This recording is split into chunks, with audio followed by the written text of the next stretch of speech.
Continuando con lo que es el término de la edad antigua de Magic the Gathering, hablaremos de lo más destacado de su quinta expansión, Fallen Empires o la caída de los imperios.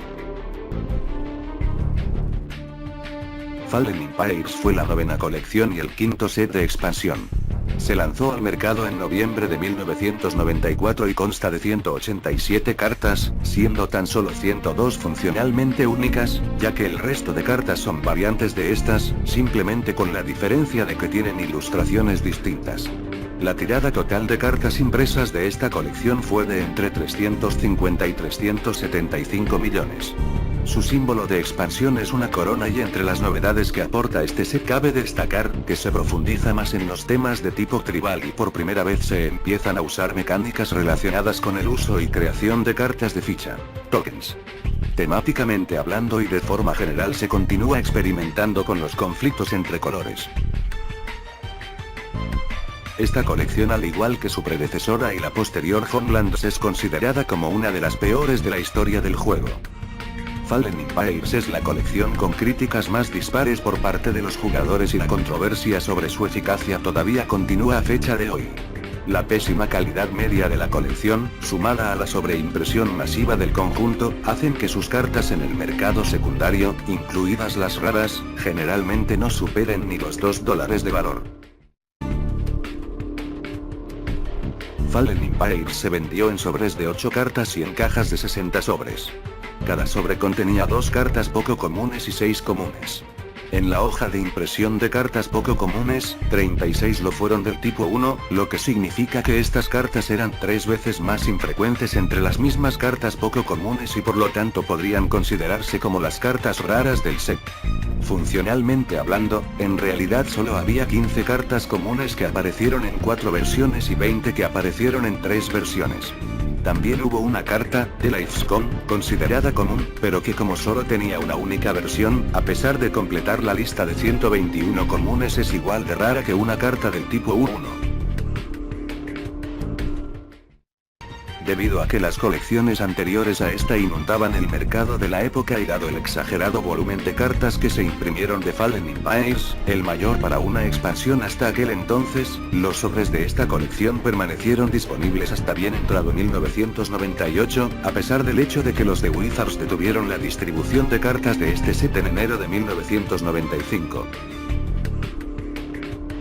Fallen Empires fue la última colección producida solo en inglés.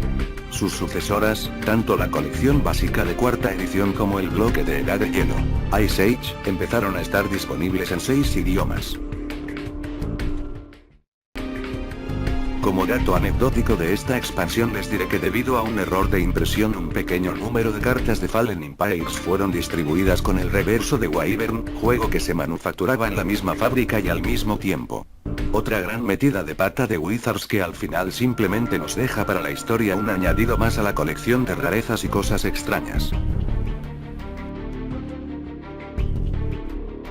Desde el punto de vista del trasfondo fantástico, Fallen Empires se desarrolla en el continente de Serparia después de la Guerra de los Hermanos. Cada una de las grandes culturas de Serparia se enfrenta a amenazas internas causadas por el clima de enfriamiento. Los enanos son atacados por orcos y duendes. Los tritones de Bodalian se enfrentan a la amenaza Omarin.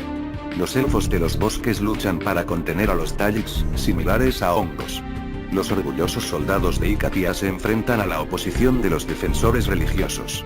Y la Orden de la Mano de Ébano libra una revuelta contra los Trull.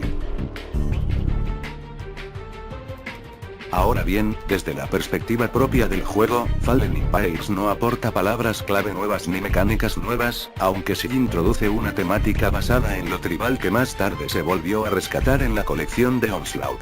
Embestida, ya que cada color tiene 2 tipos de criatura principales, así como cartas que se benefician del control de las criaturas de ese tipo. Otra temática que fue introducida fueron las guerras entre colores y guerras incluso dentro de un mismo color con la introducción de 2 grandes tribus para cada color y una serie de cartas que hacen un uso intensivo de los contadores y las fichas. Estas tribus fueron: en el color negro la Orden de la Mano de Ébano y los Trulls, en el azul los Tritones de Bodalian y los Omarin, en el verde elfos y Talix, para el rojo enanos y goblins y por último en el color blanco la Orden de Eivor y los defensores religiosos seguidores de Farrell. Las excentricidades mecánicas y las innumerables cartas malas del set no impidieron que al menos unas pocas cartas de esta colección sean excelentes y hayan pasado a la historia del juego por su versatilidad y su extendido uso en cantidad de mazos y entornos, entre ellas destacaremos Hymn to Tourage, Himno a Tourage. Linda carta en todas sus ilustraciones y poderoso hechizo de descarte que ha visto juego en infinidad de mazos del formato Vintage y Legacy a nivel de torneos. Aunque sea una carta común, es sin lugar a dudas la carta más valiosa de toda la expansión y una de las más apreciadas por multitud de amantes del color negro. High Tide. Marejada. Multitud de mazos de combo se han construido en torno a la aceleración de maná que ofrece esta poderosísima carta. El azul no es un color muy propenso a los aceleradores de maná, pero de vez en cuando nos sorprende con cosas como esta. Goblin Grenade. Granada Trasgo. Una de las primeras cartas que incentivó a los jugadores de la época a construir barajas de tipo tribal, en concreto mazos de trasgos. Gracias a cartas como esta se empezaron a ver mazos de corte agresivo basados en la eficiencia de recursos y no solo mazos de tipo control apoyados en el pilar estratégico de la ventaja de cartas que era lo que predominaba hasta aquel entonces. Pocos años después los mazos agresivos de este estilo acabarían por triunfar en los entornos competitivos, precisamente gracias a cartas como la Granada Trasgo. Order Delayed Bury Order of the Ebony Hand. Por su eficiencia de maná, protección frente a colores y habilidades orientadas a combatir, estos clérigos se utilizaron en muchos mazos exitosos de ese periodo. De lo poquito del mundo tribal de la expansión que se salva de la quema.